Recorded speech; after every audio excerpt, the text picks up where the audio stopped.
Greetings, everyone. Hello, how are you doing? Thank you all so much for definitely coming out to the Queen Tulsa show. You already know how I give it up, and actually, let me stream from actually all three of my channels. Child. But y'all know how we give it up over here. We are up, we are live, we are back. Okay. We have definitely been getting some things under control, under wraps and things like that, right? It's been an amazing journey. Like one thing I won't do is complain. That's one thing I will not do. Oh, girl. One thing I will not do is not be myself. And we're going to talk about some topics today that have been going around in the news. And also, I want you guys to tune in and set your notifications. Set your notifications. We do have something tasty coming up at about 6 p.m. That'll be Central Time. Central Time. All right. I'm just sending out some notifications right now. Give me a moment. Okay. uh, uh, okay.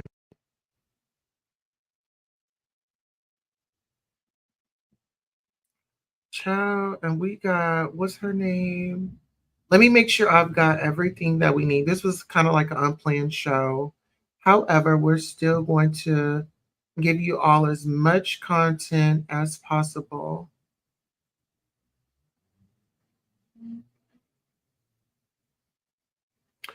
All right, so let's go ahead and go right here.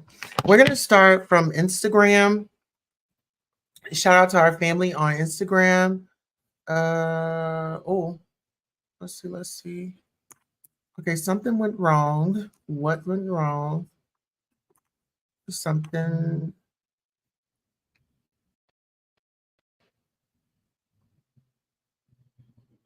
Mm, okay, got you. Okay, so let me go ahead and bring this up. I want to start off with Hope Giselle. She's a trans woman. She's definitely in the community and she has a lot to say.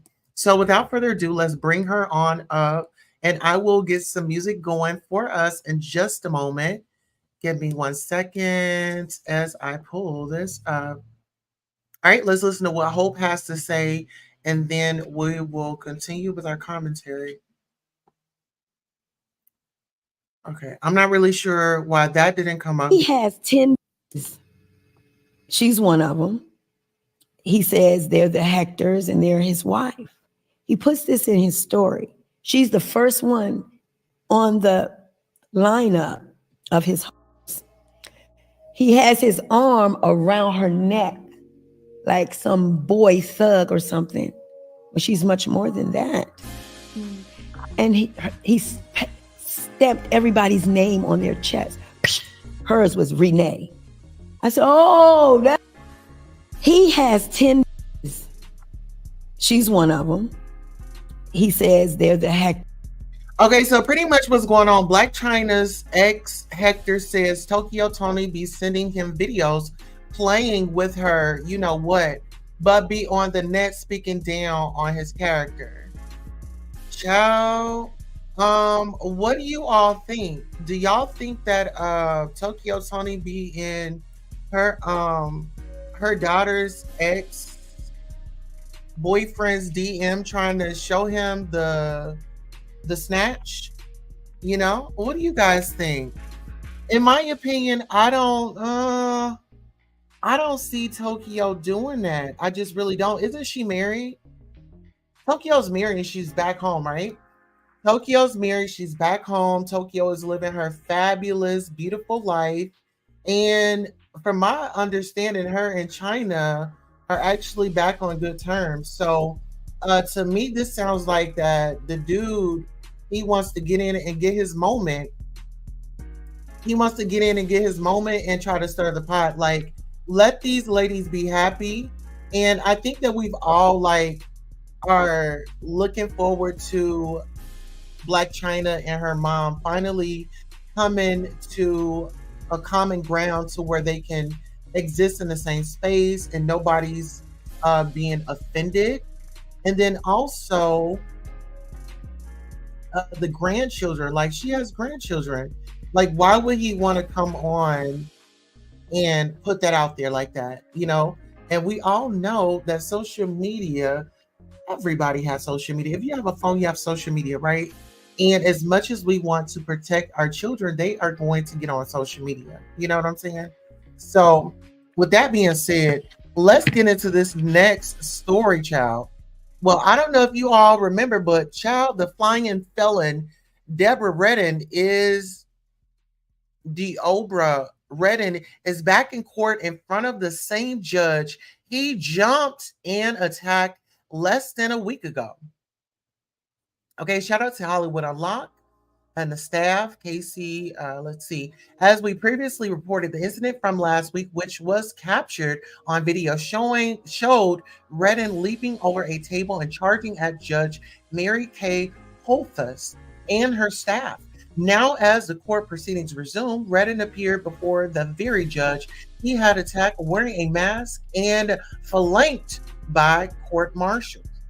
Redden, who was sentenced to 19 months to 2 years on a attempted battery charge, had been ordered by Judge Holthus to appear in court by any means necessary to continue the interrupted sentencing hearing. Despite the shocking attack, Judge Holthus stood firm, stating that she would not modify or change her decision on Redden's sentence due to the incident. All right, let's get into it. All right, so the flying felon, you guys, oh my God, look at her holding her head.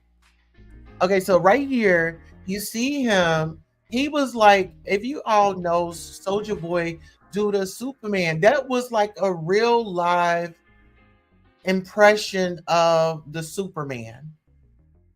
You know, let's get back to the facts, okay? So yeah, she's holding her head. I don't know. I don't know. I don't know what to say. She made her judgment and it stands. And so he's back in court today and he has on a muzzle. And so TMZ put it on. Y'all, he looks, y'all. Do y'all see that? Hey Ashley Jade, how are you? How you doing? Okay. Listen here. Listen. When you talk about court, baby, it's got me a little nervous going up in the courtrooms, in the courthouse, because you just don't know what somebody is feeling, what that outcome is going to just do to their mental.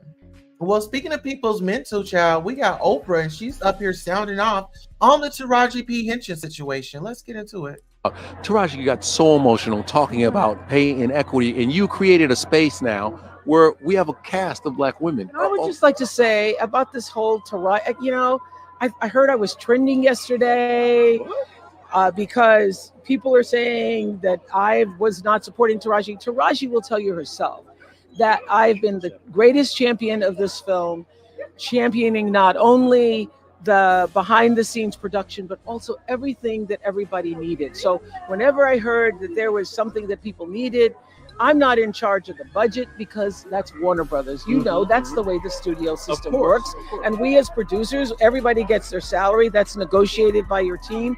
And so whenever I heard there was an issue or there was a problem with the cars or there was a problem with the food, I would step in and do whatever I could to make it right. And I believe that she would even vouch for that and say that it's true. I think she would vouch for that. I can vouch for that because I've seen you and your work and behind the scenes, how you step in and you have put your own money up. I'm all for everybody being the greatest and rising to meet the rising of their own life. And so, I mean, all this stuff about there was something online about us being separated at the top of the Empire State Building.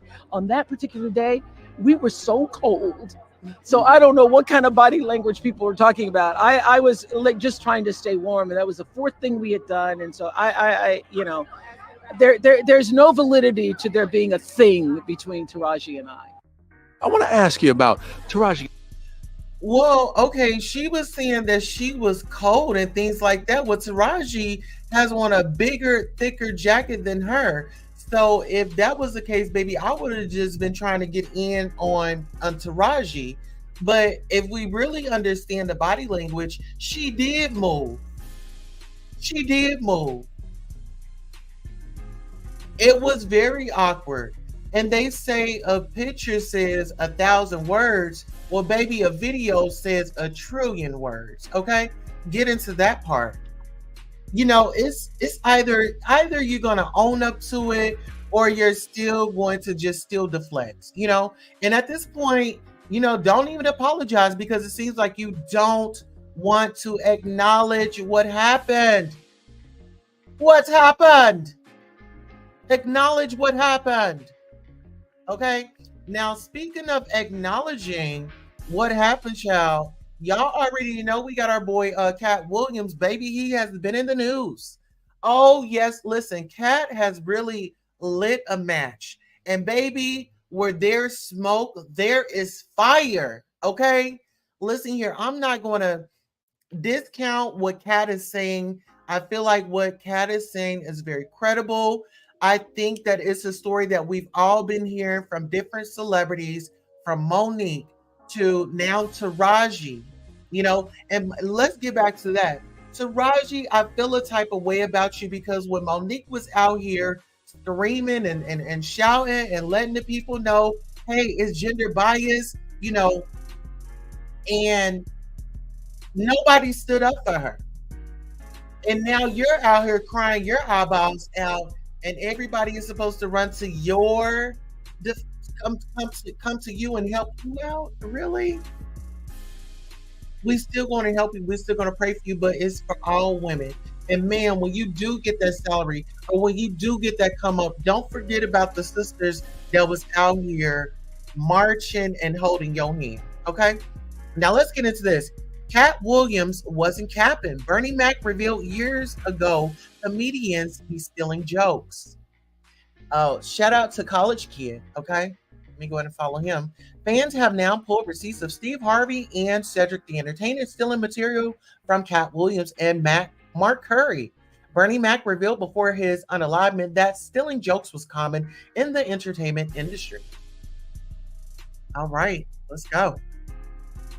A lot of comedians. That's like stealing in front of the police. They mean well, but they sit on the side. Oh, that's funny. Next thing you know, you see it on HBO or something. You be sitting at home. That shit get mine, you know. But ain't nobody gonna believe first come, first serve. You know. So when you do new stuff, you never. I'm telling you, for you comics coming up, never bring your stuff out in front of a house full of comedians. You will never work a lot. Especially a staff. Cedric did the same thing. Cedric told you when you asked him, did you steal Cat Williams' joke? Yeah. He said, it don't line up. How it don't line up that I did it on TV in 2018? You came to see me at the Comedy Store do it in 2019 and then did it on the Kings of Comedy. Like, what doesn't line up? This is a televised joke that Mark Curry helped me punch up and get to the level that it was. The same Steve that went to go watch Mark Curry do his whole sitcom and then stole everything Mark Curry had. Now Steve got a sitcom where he the principal and he wear a suit and then he gets this high top fade, making all black men think he got the best lineup in the business. And it's a man unit. Then you ask it, why you not a movie star? I didn't want to be a movie star. This the same Negro that hated on Bernie with this same thing. I didn't want to be a movie star. No, you couldn't be a movie star. Cedric did the same thing. Cedric told you when you asked him, did you steal Cat Williams' joke? Yeah. Okay, so let's get into that. What is up with the stealing, child? What is really up with the stealing? You went to his comedy show. You enjoyed the joke and you said, well, let me go ahead and let me twist it and turn it and let me make it mine. Sweetheart, see, this is the thing. As much as people want to take and borrow and this and that. Often imitated, but never duplicated. Baby, I'm a queen that's often duplicated, but often imitated, but never duplicated. Trust and believe it. When it's in you, it's in you. And if you're going to borrow it, if you're going to take it, give credit where it's due. And listen here, if you're going to take my stuff, make it land. Make it land. It didn't land. It just didn't land the same way. Now let's go ahead and go on over. Let's listen. I can answer that question is by telling the Bombinicious story. It's a true story. See, there was this white family lived in Mississippi, and they had this man who worked for them occasionally named Bombinicious. Now, he did various small jobs for them on and off for about a week. One night, he had just finished bartending a party, and the lady of the house realized that she didn't have any money. So she said to him, Bombinicious, I want to write you a check, but I don't know how to spell Bombinicious. And he said, well, I've been meaning to talk to you about that. See, when I came to work for you, I told you my name, and then I said, but you can call me by my initials. Everybody around here call me Bombinicious. It's fine. You call me that. Don't even worry about it. Everybody call me Bombinicious. Everybody call you Bombinicious. Yeah, everybody in the whole city call me Bombinicious. Don't even worry about it. It's fine. You call me that. Don't even worry about it. Bombinicious. This is what everybody call. Yeah, everybody call me that, man. Don't worry about it. That question. Okay, so now we have said, and you know what, you know what, production, I need you guys to be on your job. We were supposed to have an image of Seth the Entertainer, Steve Harvey, of course, because we want to give the people a backstory on what they are talking about when they say, okay, Seth had on the wigs, you know, Seth had on the wigs, you know, with the box cut and all that, right? Let's be honest. In my opinion, in my whole humble opinion, I believe the man stole his joke. It sounds like it. It lands different. You know, it just lands different. And when it lands different, then 9 times out of 10, the originator is definitely going to go in their favor. All right, let's go ahead and let's get into it. Okay. So now that we are on here, let's go ahead and go to our next one. Let's see, who was this? I'm like, all right. So all week long. Yeah, he stole that one. Okay, so tell me He about never this. said thank you. So what's up with you and Steve, man? I know with me. Well, Steve stole my material on his show, so I had a beef on that. On what show? When he was on his the bullshit talk show he had, and he did all my Halloween material one Halloween. I'm watching. Somebody called me and said, "Man, homeboy doing your material." So he did my whole Halloween run. And I know he didn't think of it. You know, this is true stuff that really happened to me. And so my thing is, you didn't have to do that, homeboy. Right. So, you know, motherfucker, you made enough money, bitch ass. You know, wow. You made enough money. You did enough. You know, why are you on my material? Right. You know, what's that about? You know, and then, you know, people want to jump up. Oh, he didn't know. He didn't steal your. So, yes, he did. Yeah. You know, so, you know. And so that there's no need to do, no one else has did that. So this was on his talk show. Which talk was his TV talk show? Yeah, TV talk show. Okay, this was the one he had on NBC just recently. Whatever, yeah. Okay. The one that damn. Yeah. Okay, so tell me about never this. said thank you. So what's up with you and Steve, man? So, child, y'all see how he did Mark Curry, child? They saying that he did Mark Curry. He did him in. Okay, did him right on in. Why didn't you get that man his credit? You stole his jokes. Come on. Cat called me from the theater, right? Okay. He like, I'm gonna kill that nigga Cedric. I said, why? He said, nigga, I'm at the theater right now, and the nigga is doing my joke. I'm like, you bullshit. I said the joke when you in the car, and the music's so loud that you can't hear the engine turn off. He said, nigga, yes. I said, Cat. He said, now I'm going to the apartment. I'm going to kill that nigga. I said, Cat, listen to me. I said, listen careful. That's a blessing. I said, nigga, everybody gonna know who you is. That nigga said you finna put you on. He probably finna get you some money. Nigga, humble that, take that. It ain't like he stole it. It's like the nigga embracing you, nigga. That's you. I said, nigga, you young, nigga, we finna be on. All right, so Cap, as we continue, now what is gas? $600 a damn gallon right now. I don't care how much money you got. Gas is entirely too high. That's all I'm saying. You are not supposed to be at the gas station making life decisions. You just at the pump. Just, Negro, did I eat today? I can't get no half a tank. I got 6 cigarettes. I can't even do it. They done messed up the whole gas station experience. Used to be, if you had $10, $15, you could go to the gas station with confidence. Gas $4 a gallon. Can't even pump gas like you used to no more. $4 a gallon? You remember when you used to go to pump and put the nozzle in there and hit it?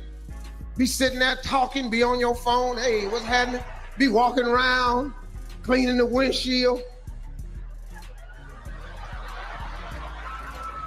Speaking to hey, girl, what's happening? What you doing? Hey, you.